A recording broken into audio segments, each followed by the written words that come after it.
Sur cette photo de classe datant de 1937 se trouvent deux enfants qui marqueront l'histoire du cinéma.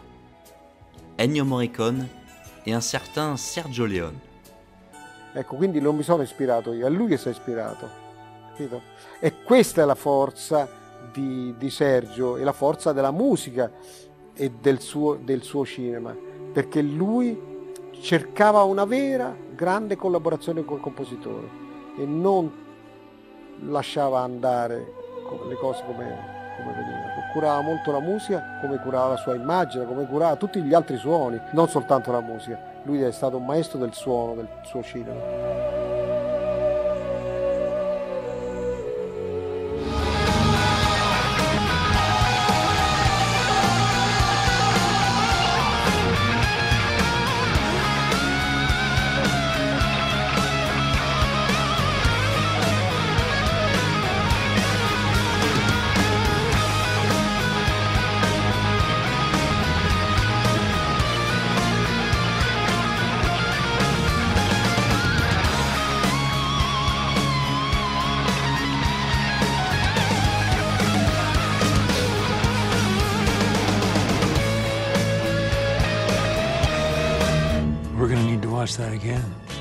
Si vous êtes fan hardcore, je suis conscient qu'il y a déjà plein d'autres vidéos sur le sujet, et vous trouverez votre bonheur partout sur internet. Mais qui sait, vous apprendrez peut-être des petits trucs. On peut même faire un jeu à boire. À chaque fois que vous apprenez quelque chose que vous ne saviez pas sur Lost, vous buvez un coup. Ou vous mangez des chips si vous ne consommez pas d'alcool.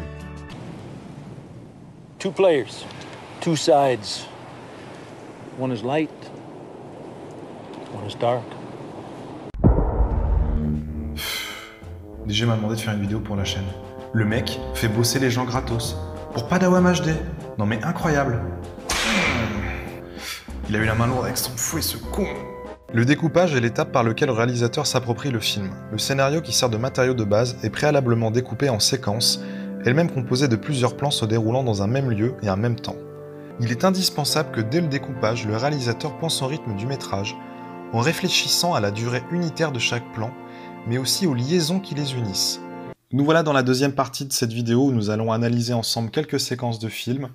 Alors j'ai choisi d'analyser des scènes d'action pour une raison qui est très simple, c'est qu'en général dans une scène d'action il n'y a pas de dialogue, il n'y a pas de narration écrite, et que donc pour qu'une scène d'action brille, il faut en général qu'il y ait un bon découpage, un bon montage, et surtout une bonne chorégraphie des acteurs. Salut! On se retrouve pour une nouvelle vidéo géniale. Là on a la Reine des Neiges, très très belle amiibo, très cotée. Alors, toi ta gueule. Vraiment, ça cote vraiment. Castlevania 4 énorme. Alors celle-là on va les mettre aussi avec le petit Pokémon. Le film que je n'ai pas vu, peut-être il est bien, peut-être il n'est pas bien, vous me direz. Alors là on a les mangas, j'adore les mangas. Waouh, t'es passionné comme moi. C'est quoi ça? C'est un non-stop, je ne connais pas. T'as pas Dragon Ball? Hein? J'ai Dragon Ball, ouais. Un Dragon Ball, super, moi je suis super fan. Parle-nous un peu plus de Metal Gear 1 sur MSX2. DG, avant d'entrer dans le vif du sujet, il me semble indispensable que notre audience en apprenne plus sur le créateur de la saga, Monsieur Gakajitron, qui a eu le bon sens de venir signer des autographes à la Fnac de Saint-Lazare pour la sortie du jeu Metal Gear Solid 3, Snake Eater. Il veut aussi lui conter une histoire, avec tout ce que le média peut lui apporter en termes de narration.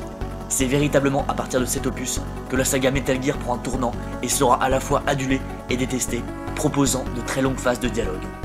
Si le premier Metal Gear avait posé dans les grandes lignes les bases de la saga, cette suite met en place la structure qui sera adoptée pour pratiquement tout le reste de la série.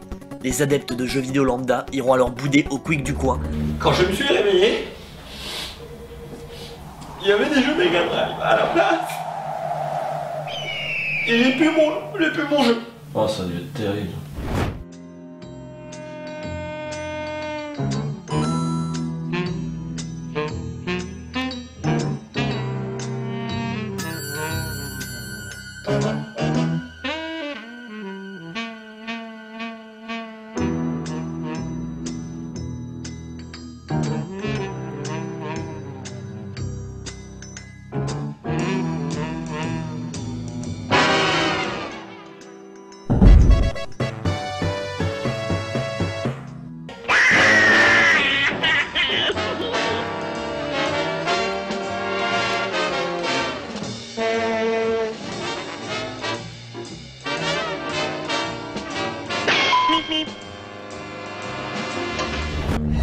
Boss, ça fait 2 ans qu'ils attendent la suite. Regardez ce qu'ils sont devenus. C'est terrible, monsieur Staz. Mais les babans de cette dimension ne sont pas tellement différents de ceux qui regardaient Axim et compagnie.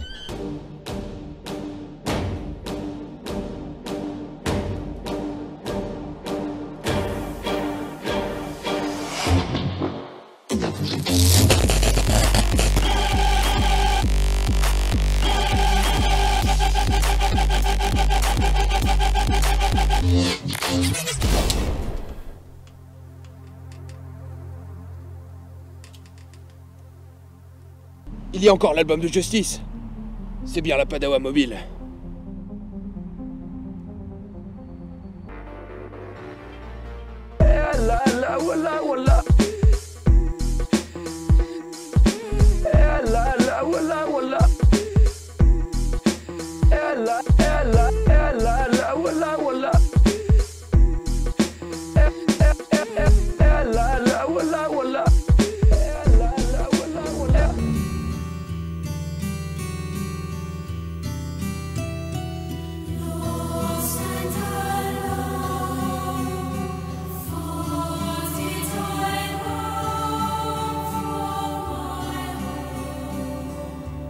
Les souvenirs me reviennent en mémoire. Là, tu récupères la TVA. J'ai pas compris. Les 4000, ouais. Tu les donnes. Ouais. Les 4000, tu récupères la TVA, l'année fiscale suivante. Ouais. Et là, les 4000, ils apparaissent directement, comme on a dit. Ouais. D'accord. Ils disparaissent de mon compte. Non, idéo. Non, idéo. Tu vas m'écouter. Je t'écoute quand tu parles, tu m'écoutes quand je parle. Sinon, c'est un dialogue de sourds. Je m'amuse à imaginer ce qu'ils peuvent bien faire sans moi. Sans quelqu'un impressionné. C'est un berger qui me l'a dit. Dans le midi de la France, sous la dentelle des tamaris. Hi, doggy. You're my favorite customer. Thanks a lot. Bye. Qu'est-ce qui vient de se passer? Hi doggy, il touche le chien. T'es mon client préféré. Ok, bye. Il faut qu'on regarde ça encore, c'est énorme. How much is it? It'll be $18. Here you go. Keep the change. Hi, doggy. You're my favorite customer. Thanks a lot. Bye. Alors voilà, bon, vous avez compris la perfection du montage de la scène. Et après le verre, je me suis dit j'aimerais bien aller dans une boutique et acheter une figurine. Voilà, acheter un truc à la con. Résultat des courses, je me suis extrait de cet endroit qui était super beau, magnifique, pour aller boire une putain de bière et repartir chez moi avec une figurine à la con qui ne me sert à rien. Moi j'ai mis les vidéos d'Alain Soral. Non, non. Alors si. Je suis à 2 doigts de partir. Hein. Écoutez, de temps en temps, je vous l'avoue, c'est un plaisir coupable. J'aime bien me lancer un petit best-of d'Alain Soral. Un petit best-of. Genre, Bernard-Henri Lévy n'avait pas grand-chose à renoncer. Il est nul. Mais moi j'ai du talent. Imaginez donc qu'il est 7h du matin. Vous venez tout juste de vous réveiller, une journée normale s'annonce.